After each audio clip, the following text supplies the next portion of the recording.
Salam gənclər, yeni bir playlistə başlayırıq. Adan Ziya trading nədir, necə trade etmək olar, hansı strategiyalar var, hamısını öyrənəcəyik. Və bu dərsdən sonra sizin qazanclı bir trader olmağınız üçün bütün mövzuları nöqtə və vergülünə qədər sizə izah etməyə çalışacağam. Sizin isə etməli olduğunuz şeylər mövzunu öyrəndikdən sonra ən azı 1 saat onu qrafiklərdə axtarıb necə işlədiyinə baxasınız. Bunu etsəniz, ən axırda qrafiklərə baxanda qiymətin nə üçün yuxarı və ya aşağı getdiyi sizə aydın olacaq və özünüz də proqnoz verə biləcəksiniz. Bu dərslərdə öyrənəcəyimiz ən əsas şey price action olacaq. Bu nədir? Belə izah edim. Biz və ya heç kim keçmişə baxmadan qiymətin qalxacağı ya da düşəcəyini deyə bilmərik. Keçmişə baxaraq gələcəkdə qiymətin qalxacağı ya da enəcəyini təxmin etməyə bizə price action kömək edir. Məsələn, qiymət keçmişdə buradan aşağı düşübsə, demək ki, bu nöqtəyə gələndə 90% ehtimalla yenə düşəcək. Biz də bu playlistdə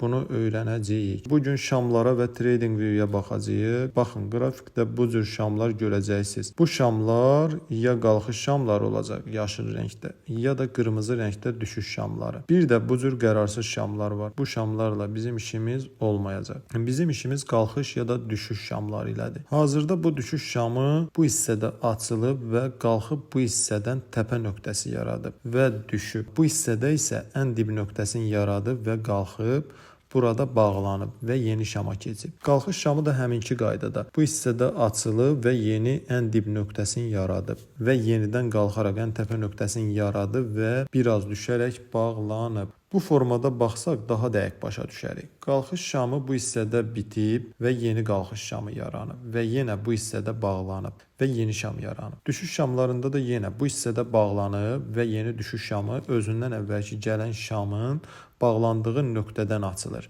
və yenə burada bağlanıb və yeni şam yaranıb. Və gördüyümüz bu şamların vaxt aralıqlarını bu hissədə dəyişə bilərik. Məsələn, 5 dəqiqəlik, 15 dəqiqəlik, 1 saatlıq, 1 günlük və s. Məsələn, 5 dəqiqəlik bu şam saat 10:00-da açılıbsa, 10:05-də bağlanacaq və yeni şam açılacaq. 1 saatlıqda baxsaq əgər, saat 10:00-da açılan şam 11:00-a qədər davam edir. Eyni qaydada günlük, həftəlik, aylıqda da baxmaq olar. Amma biz ən çox 5 dəqiqəlik, 15 dəqiqəlik, 1 saatlıq, 4 saatlıq və 1 günlük şamlara baxacağıq. Biraz da trading view-dan danışaq. Trade edərkən analizlərimizi bu sayt vasitəsilə edirik. Çox sayda və əlverişli istifadəsi var. Bu hissədə istədiyiniz toolları götürə bilərsiniz. Ən çox istifadə etdiyimiz toolun üzərindəki ulduza toxunsaq, favorilərimizə əlavə olunur və əl çatan yerə qoya bilərik. Məsələn, mənim ən çox istifadə etdiyim Fibonacci, əmir toolları, trend xətti və düzbucaqlıdır və ən çox istifadə olunan toollardan biri də maqnitdir. Tutaq ki, mən burada bir likvidlik səviyyəsi seçmək istəyirəm, amma şamın dilini tam ucundan çəkə bilmirəm. Bu maqnit onu asanlaşdırır. Maqniti seçdikdə kursoru ora yaxınlaşdırdıqda özü həmin nöqtəni, yəni fitilin dib nöqtəsini seçir. İndi isə hansı valyutalarda trade edəcəyik onlara baxaq. Bizim trade edəcəyimiz əsas valyuta cütlüklərindən Euro USD, GBP USD,